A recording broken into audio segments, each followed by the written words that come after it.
Hello everyone, welcome back to the Rana academy. तो last lecture के अंदर हमने क्लास 9th आईसीएसई केमिस्ट्री का जो चैप्टर नंबर 2 है, जिसका नाम है that is chemical changes and reaction, उसके पार्ट ए की थ्योरी हमने डिस्कस कर ली थी। आज के लेक्चर के अंदर हम उसी की exercise that is exercise 2A के जो क्वेश्चन आंसर्स हैं उनको डिस्कस करने वाले हैं। और हाँ, ऊपर जितने भी चैनल्स और जो पेजेस हैं उनके जो लिंक्स हैं वो हमने डिस्क्रिप्शन बॉक्स में डाल दिए हैं। तो बिना कोई टाइम वेस्ट किए चलिए शुरू करते हैं। सो देखिए बेटा, सबसे पहला क्वेश्चन ये है कि what is a chemical reaction. So देखिए बेटा, हमने इसके बारे में पढ़ा था कि केमिकल रिएक्शंस उस प्रोसेस को कहा जाता है जिसमें जो रिएक्टेंट्स हैं उनके बीच में जो केमिकल बॉन्ड है वो आपका ब्रेक डाउन होगा और न्यू एटम्स के बीच में, मतलब रिएक्टेंट्स के ही एटम्स होंगे बट आपस में न्यू बॉन्ड्स क्रिएट होंगे, जिससे हमारे पास न्यू सब्सटेंसेस क्रिएट होते हैं जिनको हम प्रोडक्ट कहते हैं। अब बात आती है बेटा कि नेसेसरी कंडीशन क्या है किसी भी केमिकल चेंज या रिएक्शन को टेक प्लेस करने के लिए। हमने इन टोटल 7 नेसेसरी कंडीशंस पढ़ी थी। ये आपके सामने है, जैसे मिक्सिंग, जिसको हम डायरेक्ट कांटेक्ट भी कहते हैं, solution, heat, light, electricity, pressure, catalyst. देखिए, इनमें से चाहे एक का इस्तेमाल हो या एक से ज्यादा का इस्तेमाल हो, लेकिन होता जरूर है बेटा किसी ना किसी चीज का इस्तेमाल, ताकि कोई भी केमिकल रिएक्शन आपका टेक प्लेस कर सके। फिर आता है बेटा डिफाइन द फॉलोइंग टर्म। सबसे पहले आता है केमिकल चेंज। आपको पता है बेटा ये एक परमानेंट चेंज होता है आपका, जिसमें क्या होता है कि केमिकल जो कॉम्पोजिशन होती है किसी भी सब्सटेंस की जो हम रिएक्टर्स में यूज करते हैं वो इंटायरली चेंज हो जाती है और न्यू केमिकल कॉम्पोजिशंस वाले न्यू सब्सटेंसेस जो है विद डिफरेंट प्रॉपर्टीज जो है वो हमारे फॉर्मेशन में आती हैं। केमिकल बॉन्ड की बात करें तो ये उन फोर्सेस को कहा जाता है जो एटम्स को आपस में होल्ड करके रखते हैं ताकि वो मॉलिक्यूल बने रहें। फिर बेटा मेरे पास आता है एफरवेसेंस। सो एफरवेसेंस का बेसिकली मतलब क्या होता है कि अगर किसी लिक्विड के अंदर गैस जो है वो फॉर्म हुई है और जब गैस बेटा उस सोल्यूशन या लिक्विड से बाहर आएगी तो बबल्स की फॉर्म में बाहर आएगी ना। तो कहने का मतलब है कि अगर हमारी गैस बबल की फॉर्मेशन हो रही है किसी लिक्विड के अंदर ड्यूरिंग अ रिएक्शन, तो उसे एफरवेसेंस कहा जाएगा आपका।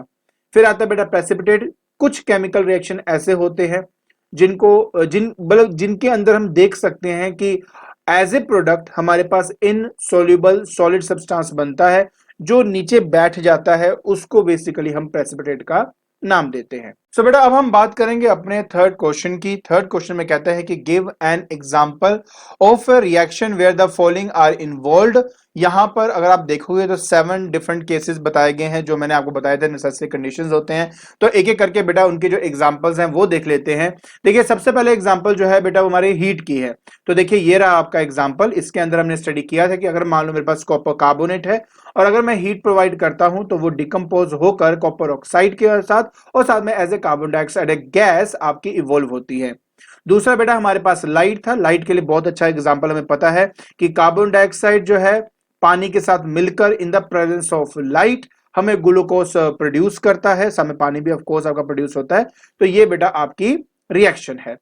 फिर बेटा मेरे पास आता है इलेक्ट्रिसिटी। इलेक्ट्रिसिटी के अंदर हमने पढ़ा था कि electrolysis of acid water, water जिसके अंदर थोड़ा सा एसिड डाला होता है उसी को एसिड वाटर कहते हैं। और हमने पढ़ा था कि अगर उसमें से इलेक्ट्रिसिटी को पास किया जाए तो हमें हाइड्रोजन एंड ऑक्सीजन दोनों ही मिलती हैं। अब हम बात करेंगे बेटा क्लोज कॉन्टैक्ट की। तो क्लोज कॉन्टैक्ट के लिए सबसे बढ़िया एग्जांपल था बेटा कि लेड नाइट्रेट है और मेरे पास पोटेशियम आयोडाइड है, दोनों व्हाइट इन कलर है, आपस में मैंने रिएक्ट करवाया और मेरे पास लेड आयोडाइड बन गया जो कि येलोइश कलर का होता है। सॉल्यूशंस की अगर बात करें तो NaCl अगर एक्वा स्टेट के अंदर और साथ में मेरे पास क्या है सिल्वर नाइट्रेट, वो भी एक्वा स्टेट के अंदर है। अगर इन दोनों को आपस में रिएक्ट कराया जाता है, पहली बात वो रिएक्ट करते हैं जब वो सोल्यूशन स्टेट के अंदर होते हैं, तो उससे बनता है बेटा दैट इज सिल्वर क्लोराइड जो कि एक व्हाइट प्रेसिपिटेट होता है जो कि नीचे सेटल डाउन हो जाता है आपका। अब हम बात करते हैं बेटा प्रेशर की। तो उसका बड़ा अच्छा एग्जांपल है, जैसे कि जब हम अपने अमोनिया को प्रोड्यूस करते हैं तो उसमें हमें नाइट्रोजन एंड हाइड्रोजन को आपस में रिएक्ट करना पड़ता है, बट उस टाइम हमें चाहिए होता है very high pressure up to 200 atmospheric pressure, right. Of course iron iron as a catalyst काम करता है और उसी की प्रेजेंस में ये सब होता है, बट इस पर्टिकुलर रिएक्शन के लिए हमें प्रेशर की बहुत बड़ी रिक्वायरमेंट होती है। फिर एक बेटा मेरे पास कैटलिस्ट है। सेम बड़ा बात, अगर एक अमोनिया को ऑक्सीजन से रिएक्ट कराया जाए, under the presence of platinum. तो यहाँ पे प्लेटिनम क्या काम कर रहा है, एज ए कैटलिस्ट की तरह काम कर रहा है, तो उससे हमें बेटा मिलता है नाइट्रिक ऑक्साइड, साथ में वाटर वेपर। क्लियर? तो ये बेटा सारे इसके एग्जांपल्स हैं। नेक्स्ट क्वेश्चन में कहता है कि डिफाइन करो फोटोकेमिकल रिएक्शन। बहुत सिंपल सी बात है बेटा, देखो जिस केमिकल रिएक्शन के अंदर टेक मतलब बेसिकली जो कोई रिएक्शन अगर आपका टेक प्लेस करता है तभी जब वो लाइट को एब्जॉर्ब करता है तो वो फोटोकेमिकल रिएक्शंस कहा जाएगा। इसका एग्जांपल मैं ऑलरेडी आपको बता चुका हूं। सिमिलरली अगर मैं इलेक्ट्रोकेमिकल रिएक्शन की बात करता हूं तो बेटा वही बात, अगर इलेक्ट्रिसिटी को एब्जॉर्ब करके कोई केमिकल रिएक्शन आपका टेक प्लेस कर रहा है तो उसको इलेक्ट्रोकेमिकल रिएक्शन कहा जाता है। ये एग्जांपल भी बेटा आपके साथ मैं डिस्कस कर चुका हूं कि एसिड रिलेटेड वाटर है, इलेक्ट्रिसिटी पास करोगे तो हाइड्रोजन और ऑक्सीजन बनेगा, तो ये हम डिस्कस कर चुके हैं।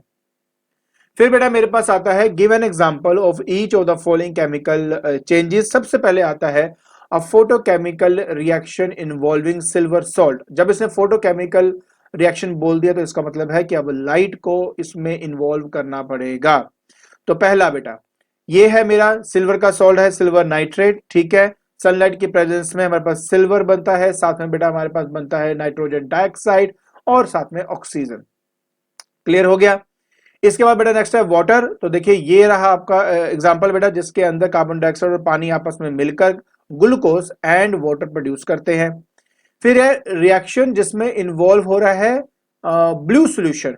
तो देखिए आयरन को अगर मैं ब्लू सॉल्यूशन जो क्या है हमारे पास, दैट इज कॉपर सल्फेट, उसके अंदर डालता हूं तो हमारा जो सॉल्यूशन है वो चेंज होकर ग्रीन कलर का हो जाता है। ग्रीन कलर इसलिए होता है क्योंकि हमारे पास फेरस सल्फेट बन जाता है और साथ में बेटा क्या है, कॉपर, जो कि ब्राउन रेड डिपॉजिट होता है आपका।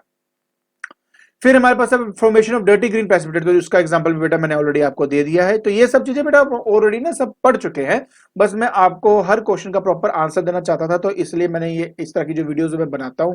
अब देखिए कहता है कि two gases combine to form a white solid. हमारे पास एग्जांपल है तो है कि अमोनिया है, हमारे पास हाइड्रोक्लोरिक जो एसिड है इन गैसियस फॉर्म में, बेटा हमारे पास हाइड्रोक्लोरिक एसिड है इन गैसियस फॉर्म।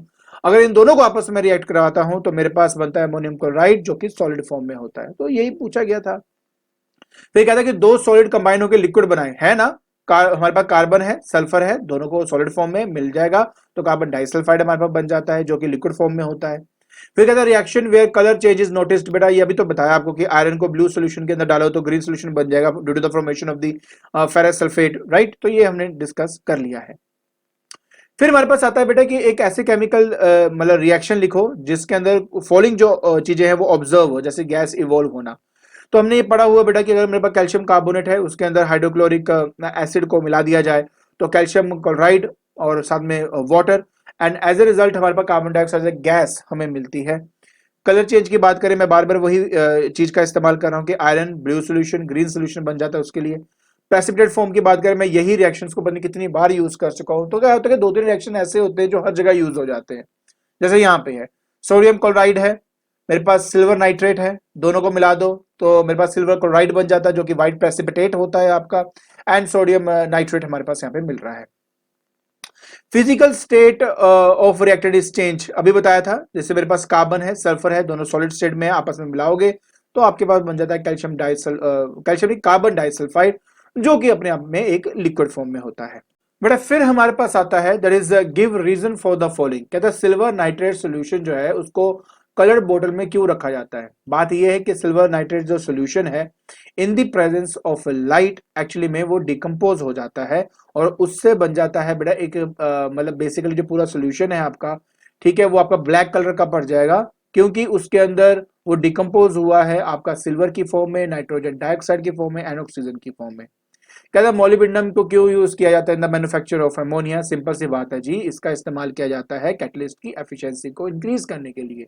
एक एग्जांपल मैंने आपको यहाँ पे दे दिया है कि in the for the formation of ammonia iron के साथ अगर थोड़ा सा मोलिब्डेनम अगर हम डाल दें तो उस कंडीशन के अंदर उसकी जो एफिशिएंसी है बेटा वो बढ़ जाती है। आपको एग्जांपल देने की जरूरत नहीं है, इस क्वेश्चन के हिसाब से सिर्फ आपको समझाने के लिए इसका इस्तेमाल किया गया है।